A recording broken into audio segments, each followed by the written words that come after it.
Communiqué interne de l'Institut de recherche cosmique, IRC.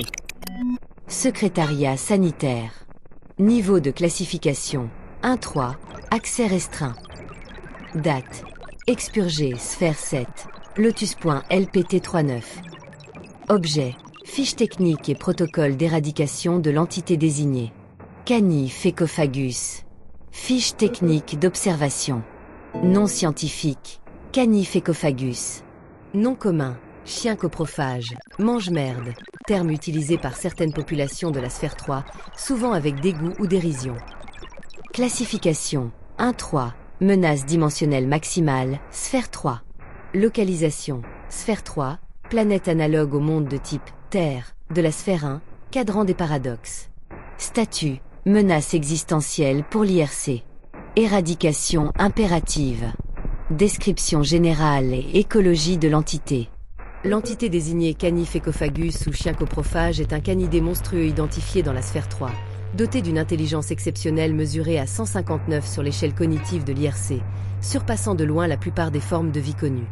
Cependant, cette intelligence est gravement compromise par une obsession pathologique pour la coprophagie, qui la plonge dans une démence frénétique. Cette créature, par son comportement répugnant et ses capacités de contamination organique, constitue une menace maximale pour les opérations de l'IRC, assimilée à une maladie interdimensionnelle nécessitant une intervention immédiate. Caractéristiques primaires. Apparence. Canidé quadrupède de grande taille, 2 à 3 mètres au garrot, et 4 à 5 mètres en position debout. Avec une morphologie variable, oscillant entre une forme lupine élancée et des mutations grotesques, membres asymétriques, excroissance osseuse, pelage souillé de matière fécale durcie. Ses yeux brillent d'une lueur ambrée, signe de son intelligence aiguë, mais son museau est constamment maculé de sécrétions nauséabondes. Comportement. Malgré son intellect prodigieux, Canifecophagus est consumé par une compulsion irrépressible de consommer ses propres excréments et ceux d'autres créatures.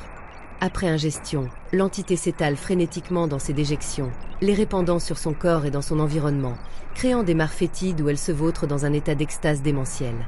Ce comportement, loin d'être aléatoire, semble ritualisé, comme si la créature cherchait à « marquer » son territoire ou à établir une forme de communication olfactive perverse. Régime alimentaire, omnivore extrême, capable de dévorer chair vivante, végétaux, minéraux et même des artefacts techno-organiques de l'IRC.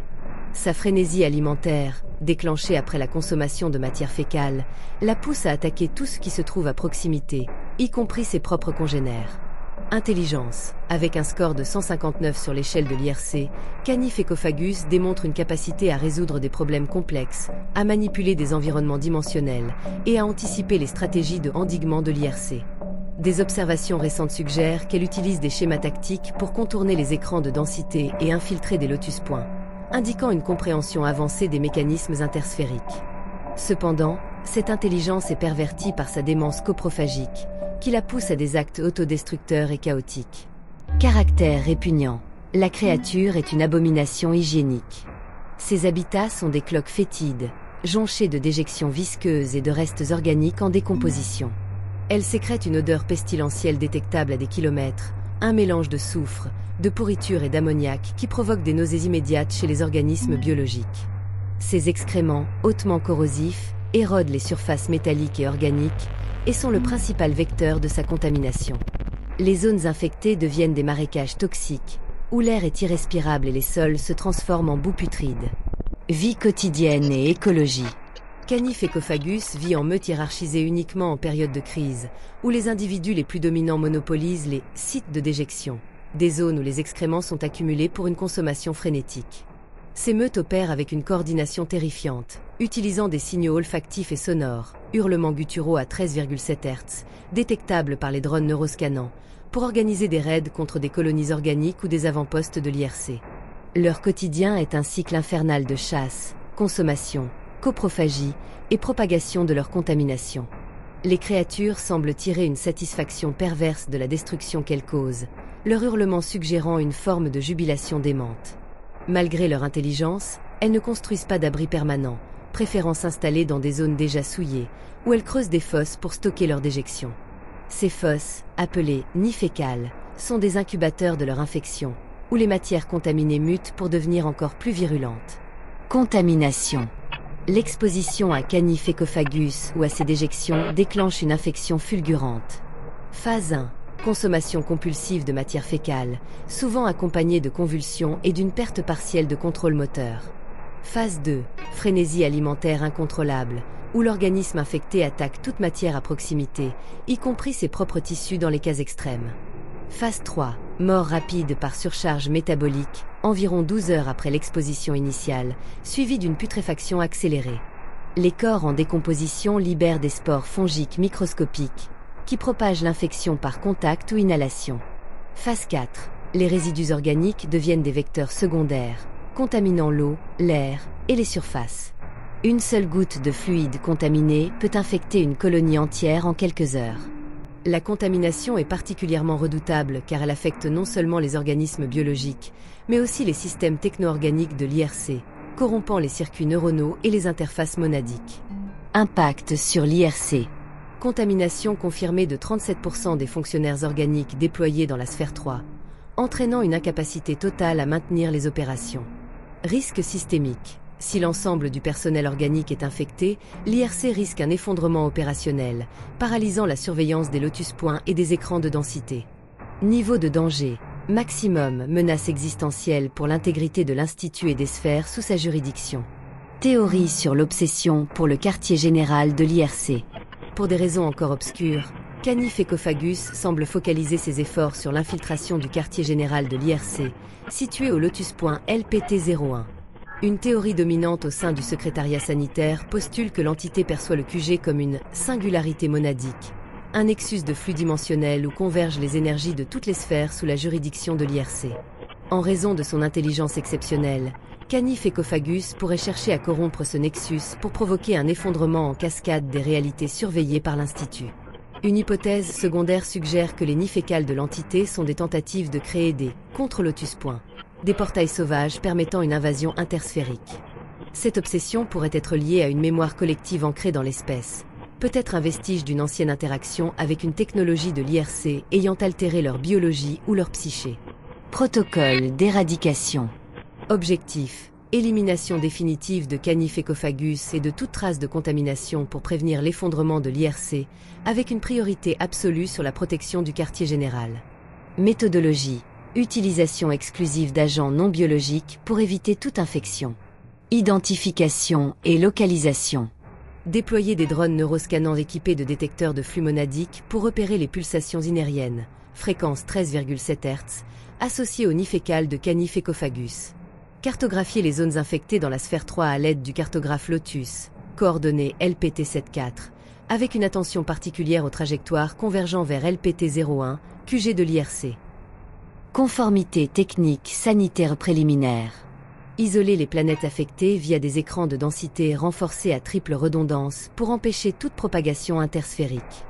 Neutraliser tout lotus point instable à proximité du QG, avec vérification de la stabilité géomatique à 13,7 Hz pour détecter les contre-lotus points. Éradication. Agents non biologiques. Mobiliser des unités autonomes en alliage ferroélectrique, équipées de générateurs de dissonance, fréquence 17,3 Hz, pour perturber les flux monadiques soutenant Canifecofagus. Utiliser des injecteurs de liquide monadique pur pour désactiver les ancres biologiques de l'entité et neutraliser ses nids fécales. Méthode d'élimination. Incinération par plasma quantique à haute densité, 10 6 TW, équivalent au résonateur quantique harmonique. Neutralisation des résidus organiques par exposition à des radiations exotériques, coordonnées AXKR-99. Destruction des nids fécales via des tempêtes de décohérence contrôlées, suivies d'une stérilisation par nanite désintégrateur. Protocole post-éradication. Scanner les zones traitées pour détecter toute trace résiduelle de pulsations inériennes ou de spores fongiques. Restaurer les lotus points affectés en injectant du liquide monadique pur pour repolariser les encres dimensionnelles. Mettre en quarantaine psychique tout personnel ayant été exposé, même indirectement, pour prévenir le syndrome de rétrocontamination. Renforcer les défenses du QG LPT-01 avec des boucliers monadiques à 19,2 Hz pour contrer toute tentative future d'infiltration. Calcul clé. Probabilité de contamination résiduelle. La probabilité qu'il reste une trace de contamination après l'opération est calculée avec la formule suivante. P de contamination égale 1 divisé par 10 puissance 16, multiplié par E à la puissance moins lambda T, où lambda vaut environ 0,9999658,932. En clair, après 72 heures d'opération, la chance qu'il reste une contamination est inférieure à 0,000000000000000001%. Autant dire, presque rien. Taux de survie du personnel organique non protégé. Pour estimer les chances de survie d'un individu organique exposé sans protection, on utilise la formule S de T égale S0 multiplié par 1/2 à la puissance T divisé par T demi, où T demi représente la demi-vie, fixée à 12 minutes. En résumé, après une heure d'exposition, seulement 1,561% du personnel organique non protégé a une chance de survivre. C'est extrêmement faible, donc l'exposition est à éviter à tout prix. Probabilité d'infiltration du quartier général. Pour évaluer le risque que Canifecofagus infiltre le quartier général de l'IRC, on utilise la formule P de QG égale 1 - E à la puissance moins kappa D, où kappa vaut 0,0023, et D représente la distance au quartier général en parsecs dimensionnels. Résultat, si l'entité se trouve à moins de 10 parsecs dimensionnels du QG, la probabilité d'une infiltration dépasse 90% sans intervention immédiate. C'est une menace critique qui exige une action rapide. Résultat, à moins de 10 parsecs dimensionnels, la probabilité d'infiltration dépasse 90% sans intervention immédiate. Avertissement. Danger maximum. Canifecofagus représente une menace existentielle pour l'IRC, avec un risque particulier pour le quartier général. Toute exposition organique est strictement interdite. Interdiction d'intervention biologique. Seuls les agents non biologiques, exemple, drones, unités ACH9 modifiées, doivent être déployés. Risque de propagation intersphérique. Toute perturbation des écrans de densité ou des lotus points peut déclencher un effondrement en cascade, menaçant des réalités entières. Rapport obligatoire. Toute anomalie, exemple, pulsation inérienne non identifiée, activité près de LPT01, doit être signalée immédiatement sous peine de sanctions dimensionnelles. Conclusion. Canifecofagus est une aberration interdimensionnelle, un canidé d'une intelligence terrifiante pervertie par une démence coprophagique qui le pousse à souiller et détruire tout ce qu'il touche. Son obsession pour le quartier général de l'IRC menace l'intégrité du multivé sous la juridiction de l'Institut. L'éradication exige une mobilisation rigoureuse d'agents non biologiques, une application stricte des protocoles et une vigilance absolue pour protéger LPT01. Comme le stipule le protocole, l'infini n'a pas besoin de voisins, et encore moins d'une infection qui répand la pourriture à travers les réalités. Signataire, Secrétariat sanitaire, IRC. Note finale. Ne jamais tenter de nourrir, d'interagir ou de raisonner avec Canifecofagus. Sa démence la rend imprévisible, et toute tentative est considérée comme un crime existentiel.